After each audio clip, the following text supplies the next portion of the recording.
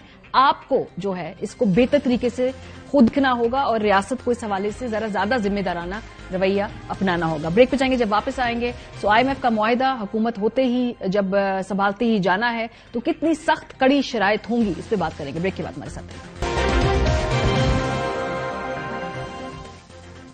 Welcome back. حکومت بنانا تو صرف پہلا ہی مرحلہ ہوگا، اس کو چلانا اور معاشی چیلنجز کو ٹیکل کرنا سب سے بڑا اہم مرحلہ ہوگا. اس وقت اگر ہم دیکھیں تو پاکستان اور IMF کے درمیان جو اگلا یہ معاہدہ ہونے جا رہا ہے اس حوالے سے بلومبرگ کی ایک رپورٹ سامنے آئی ہے. یہ رپورٹ کیا کہتی ہے آپ کو بتاتے ہیں. بلومبرگ کے مطابق پاکستان IMF کے ساتھ $6 ارب تک نیا قرض پروگرام سائن کرے گا. IMF کے ساتھ نیا معاہدہ نئی حکومتوں کے لیے اربوں روپے کی قرض کی واپسی میں مددگار ثابت ہوگا. IMF کے ساتھ نیا قرض پروگرام 3 سال کے لیے سائن کیے جانے کا امکان ہے. نئے قرض پروگرام کے تحت بجلی اور گیس مزید مہنگی ہوگی، سبسڈیز پر مزید کٹوتی ہوگی. IMF کے ساتھ نیا معاہدہ موجودہ سٹینڈ بائی معاہدے سے زیادہ مشکل شرائط پر مبنی ہوگا. IMF کے ساتھ نئے پروگرام کی ناکامی پر پاکستان کو ڈیفالٹ کا خطرہ موجود رہے گا.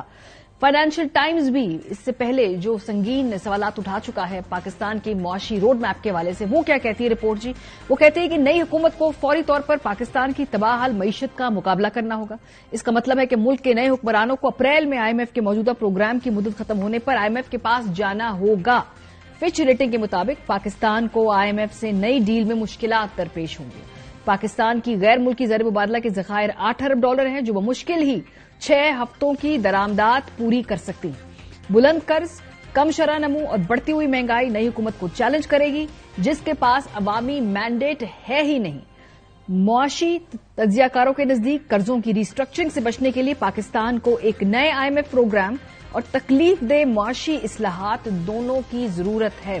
شعیب نظامی صاحب ہمارے ساتھ موجود ہیں اسٹوڈیو میں. ہمارے جو معاشی معاملات ہیں ان پہ بڑی گہری نظر رکھتے ہیں. جی نظامی صاحب، جو نیا پروگرام ہے اس حوالے سے یہ جو 2 رپورٹیں میں نے پڑھی کافی خوفناک، اس میں جو ایک روڈ میپ بڑا سخت ہے، ریلیف دینے کی دور دور تک کوئی جگہ نہیں ہے. کیا ایکسپیکٹ کریں گے اس معاہدے سے پہلے اور اس معاہدے کی جو جب نیگوسیشن کا عمل ہوگا اس کے دوران؟ مجھے لگتا ہے کہ بس وہ جیسی حکومت آئے گی تو سر منڈواتے اولے پڑنے والی بات ہے، کیونکہ جس وقت یہ لوگ آئیں گے تو فوری طور پر جون تک ہمیں تقریباً $8 بلین واپس کرنے. اس میں $4 بلین جو ہے وہ چائنا کا رول اوور ہے، $1 بلین کے جو ہے وہ آئل فیسلٹی ہے جو ہمیں ویل کرنے کی کوشش کرنی ہے. باقی اب اس کے لیے بھی کوئی نہ کوئی جو ہے وہ یہ سب فری لنچ تو نہیں ہوگا. چائنا سے یا سعودی عرب سے ہمیں فوراً جو ہے وہ تعلقات جو ہیں ان کو ان کے مطابق طے کرنا ہوگا. ساتھ ساتھ جو اگر ہم آتے ہی نیا پروگرام لیتے ہیں کیونکہ یہ ختم ہو جائے گا تو نئے پروگرام کے لیے جو ہے وہ سبسڈیز کم کرنی پڑ جائیں گی، یعنی کہ بجلی آپ کو اور مہنگی کرنی پڑ جائے گی، گیس آپ کو اور مہنگی کرنی پڑ جائے گی. اسی طرح جو FBR کی ٹیکس ایگزمپشنز ہیں وہ تقریباً 2.3 ٹریلین تک پہنچی ہوئی ہیں، ان کو لمٹ کرنا پڑے گا. اسی طرح جیسے آپ بجلی کی سبسڈیز کم کریں گے، خاص طور پہ جو ابھی انہوں نے جو سیکٹر تھا جو کم استعمال کرنے والے پروٹیکٹڈ ہیں گیس کے، ان کا ریٹ بڑھایا، تو یہ ممکن ہے کسی حد تک ان کو یہ ایڈجسٹمنٹ آ کے بجلی میں بھی کرنی پڑے گی. تو جو ہم 200 یونٹ کے اوپر یا 300 یونٹ کے نعرے لگائے جا رہے تھے بجٹ کے اندر کہ ان کو فری جو ہے وہ بجلی ملے گی، تو وہ ہو نہیں سکے گا. یہ تو سوال ہی پیدا نہیں ہوتا، یہ صرف سوال ہی پیدا. یہ اگر سوال اس وقت اگر اس کو ہم یہ مینج بھی کریں تو کم از کم 1.2 ٹریلین روپیز ایکسٹرا چاہیے ہوں گے. تو ابھی ہماری جو ریکوری ہے وہ تقریباً 1.8 ٹریلین روپیز اینول لاسز ہیں، یہ تو پھر 3 ٹریلین کو کراس کر جائیں گے. تو یہ رقم کہاں سے آئے گی؟ پھر اس کے بعد جو سرکولر ڈیٹ ہے وہ مسلسل پرابلم کرتا جا رہا ہے. اس میں اب چائنیز کا بھی سرکولر ڈیٹ جو ہے وہ تقریباً 1.8 ٹریلین روپیز کا ہو چکا ہے. تو اس کو واپس کرنے کے لیے بھی بڑی اماؤنٹس چاہیے. پھر ہم اگر بجٹ کی تیاری میں دیکھیں گے تو ان کو ایسے ڈیسیژن لینے پڑیں گے جس سے، کیونکہ اب جو تقریباً یہ 9.4 ٹریلین روپیز کے اوپر اس وقت FBR کا جو ہے وہ ٹیکس ٹارگیٹ ہے اور اگلے سال جو ہے وہ 11 ٹریلین کو کراس کر رہا ہوگا. تو اتنا بڑا جمپ جو 1.6 ٹریلین روپیز کا آئے گا اس کے لیے بھی جو ہے وہ ٹیکسز کے اندر اقدامات کرنے پڑیں گے، جو ہے بھی انہوں نے چھپا کے رکھے ہوئے تھے. جو کہہ رہے تھے کہ چینی کے اوپر جو GST ہے وہ اس کو جو ہے 15 پر لے کے جائیں. یعنی اس کو آسان زبان میں لوگوں کو بتاتے ہیں نا، چینی مہنگی ہوگی، چینی مہنگی ہوگی، مشروبات مہنگے ہوں گے، کپڑوں کے اوپر GST ہے وہ 6% مہنگا ہوگا. اسی طرح جو ہے اگر یہ بہت مجبور ہوئے، ابھی پیٹرول کے اوپر GST نہیں لے رہے، 0 ہے،